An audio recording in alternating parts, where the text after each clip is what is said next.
I've been thinking all day today, how do we explain what the Federal Reserve announced, that it's going to buy up new Treasury securities? Government debt. That's what this is. American debt. They're going to buy to the tune of about $18 billion this debt through September 13th. But if I'm the Fed, nobody knows exactly how much money I have. Now, this is only a small fraction of the roughly $700 billion in Treasury debt sitting on the Fed's balance sheet already. But we don't know exactly what's on the Fed's balance sheet. We just have to trust them. The Fed hopes that this is going to keep the interest rates low and encourage economic growth. Now, this is how it works. Watch. David Buckner is here with us. Hello, ladies. I feel like Bob Barker. Anyway, I'm the Fed, Treasury, broker. I like to call them money launderer, because that's what's happening here, and you'll understand that as we go along. All right. So I want to buy some of the American debt, but I don't have enough money. Correct me if I'm wrong here, David. Fair enough. Okay. So I don't have enough money. So I have to tell the Treasury to print some more money for me. But I say to the Treasury, I'm good for it. I've got plenty of assets. Treasury says, well, can I see your assets? No. No, it's mine, but you just have to trust me. So you print some more money, and you give the money to me, right? Correct. Why don't you just print about that much? Now, I put this money in with the other money, kind of mix it up. Now, I've got more money based on the little black book that nobody can see. Got it? Now, I can't buy this debt from the Treasury. No. So what does the Treasury have to do? They have to sell it to a broker. But they don't have any real money, do they? They might have money for a moment, but they're going to come to you and ask you to buy from them what they have just purchased from the Treasury. Okay, so you have to sell then this debt. Let's just sell this debt. Those are the bonds. To you. Here's the bonds. Now, I immediately swoop in as the Fed, because it would be wrong of me, right, illegal for me to buy it directly from Can't go directly to it because you're separate entities. You represent the banks, you represent the government. Got it. So print it. So what I do is I now say, oh, it's a third party that has the debt. Let me buy it right away. So I take some of this money, and I give it to you, and you give me this. And I say, man, look at all these assets. I have these and this that you can't look at. But there's more debt. I need to buy more debt, but I don't have enough money. I convince the Treasury, look, I've got these assets and this that you can't look at. Print more money for me.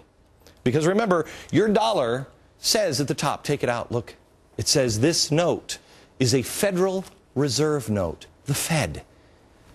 I'm good for it, really. Now what's happened? I'm going to buy some more from you. Let me go buy these. I'm going to buy these over here, okay? Which she has purchased from the Treasury. Right. You purchased. I give that. Okay, so now the broker has money. The Fed has all of our debt. The Treasury is still trying to print more money. But as they print more money, look what's happened. When I started, I had some real actual dollars. But now, because they've printed all this extra money, most of it's just bogus money. This is what happens when hyperinflation. Just print it, and the money is out there now, and that will create inflation because you have an abundance of cash in the economy. And so prices will go up. And the only people hurt by this, the consumer. What happens in the end, David? Oh, at some point in time, you're going to have to be able to get the cash out of the economy. So if I'm out here, I'm not a broker, I want to buy that debt, you're going to have to make it very appealing to me by offering me an interest rate much higher than what you paid. The interest rates are going to have to go up for me to say, guess what? I'll buy the debt from you. So for me to ever give you the cash back, to take cash out of the economy, to slow down the inflation, for me to take that off your hands, you're going to have to jack up those interest rates. Because, America, here's what has to happen. See all the stuff we've printed? In the end, if this works right, and it has never worked before in history of the planet, it's never worked. What has to happen is we have to charge such high interest rates. He has to demand them. That what happens is we go back to all this money, and by charging those high interest rates, we suck all the funny money out.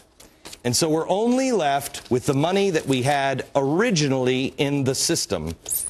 And then the Fed gives all of this back to the Treasury, and they destroy it. It's just that easy. Back in a second.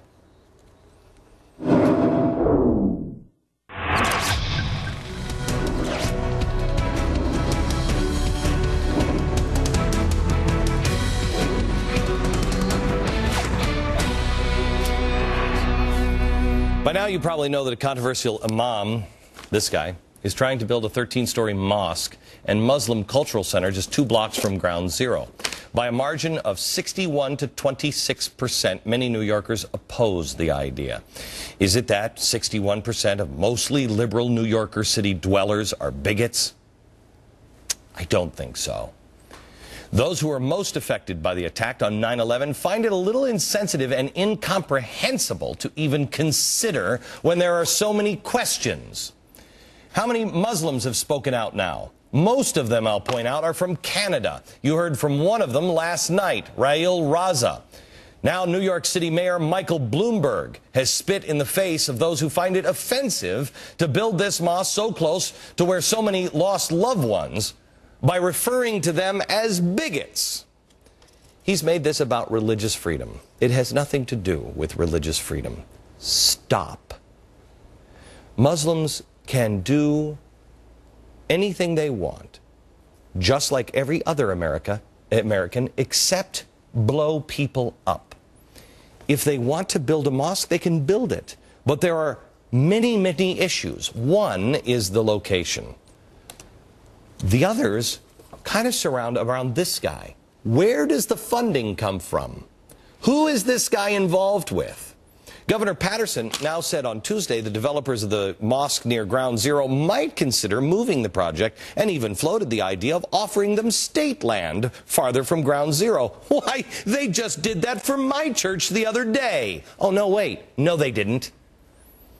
Apparently, though, the developers of the Park 51 Mosque project just can't find any other place in Manhattan or New York because everything's totally full, totally occupied. Yeah, I had my staff look for about 10 minutes today, and we only found, 57.7 million square feet of available space on the island. That's it. What? There's 12.9% vacancy here in Manhattan. How could you possibly squeeze a mosque into that tiny bit of space here on the island? You just can't do it. Fact is, I sit every day in my office and I can look straight through the office buildings. They're empty, not a desk in them. There's so much empty space in this city. But the developer says, well, yeah, but Lower Manhattan, it's got to be in Lower Manhattan. Well, first of all, why? That section of Lower Manhattan is mostly commercial, not residential. There's a small number of Muslims who live in the area. The largest concentration of Muslims in the New York City area is in Brooklyn. Well, let me just point this out because, yes, I do my homework. They don't necessarily build Islamic centers based on the Muslim population in any given area. But it is interesting that most Muslims will have to drive across the river, pass other mega mosques, through New York City congestion to get to this one. That doesn't sound like, Let me ask you this. If you're an evangelical minister, do you build a massive mega church right in the heart of Rome? How about Salt Lake City? Would you do that? I don't think so, unless you're trying to make a statement. And that's what this mosque is, a statement. I have been a supporter of this mosque all along. If you want to build it, and you want to build it there, if you're honest, if you're not involved with terrorism, if you don't have shady business dealings, then that's fine. But there is something wrong here, and it needs to be stopped. And if the media was doing its job, it would be stopped. Which brings me to the other excuse being floated for building the mosque so close to Ground Zero, and that is tolerance. Tolerance. You know what got our country into this mess in the first place? Tolerance. Glenn Beck basically accuses tolerance as a... I do, and I'll explain it when we come back. By now, you know about 828. But wait till you hear what's happening on 827. Glenn's big announcement next.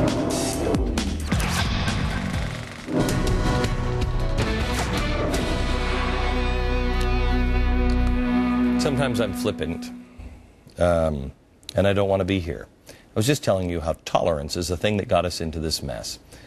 And what I mean by that is we tolerate stupidity, animosity towards us and our way of life.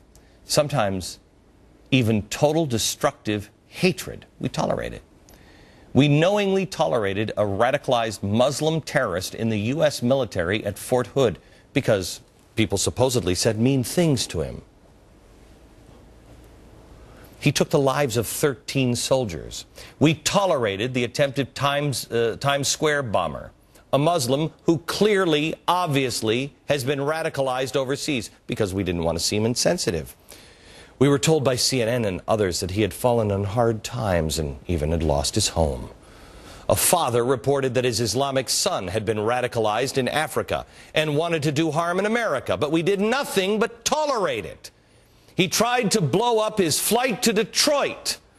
The New York Times has just ran a story about the WikiLeaks traitor, a guy who gave up 90,000 secret documents to the press. Oh, but the Times has informed us that he's gay and has had a tough time because people made fun of him as a child. And then, after joining the military, he struggled with the don't ask, don't tell policy, even though he knew full well that that policy was in when he chose the life of a military man. We're all about tolerating. Well, we are tolerating ourselves out of existence. Let me show you the tolerance of some people, wonderful people in this world. Have you seen the front page of Time magazine? Zoom in, will you? Zoom in. Look at her nose. You notice something is missing? This is a story of an Afghan woman whose nose and ears were cut off by the Taliban because she dishonored her family by running away from them because they were abusive. Now, how does this relate to us? A New Jersey federal judge, this guy, just ruled that a man could rape his wife because he believed his Islamic faith told him he could do whatever he wanted because it was a family member. Is there a limit to toleration? Fortunately, this ruling from this guy was overturned. How does this guy still have a job? Nothing gives the man a right to rape his wife or anyone. Nothing. That's unrighteous dominion. This judge said it was okay because he believed his religion gave him a right. Oh, well, if God says it's okay, I'm sure you'll be fine with that with Christians that go out and shoot abortion doctors, as you always like to publish. The Christians were doing, well, their God said that that was okay.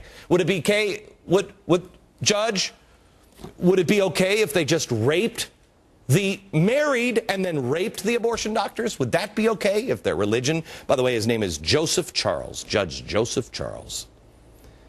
Our problem is not just in Washington, it's with the courts. And it's not just with the courts, it's in here, each of us. We want to get along with everybody. That's what makes us uniquely American. We are a melting pot. Nobody wants to hate somebody because of their religion. Some people do, and they're crackpots. If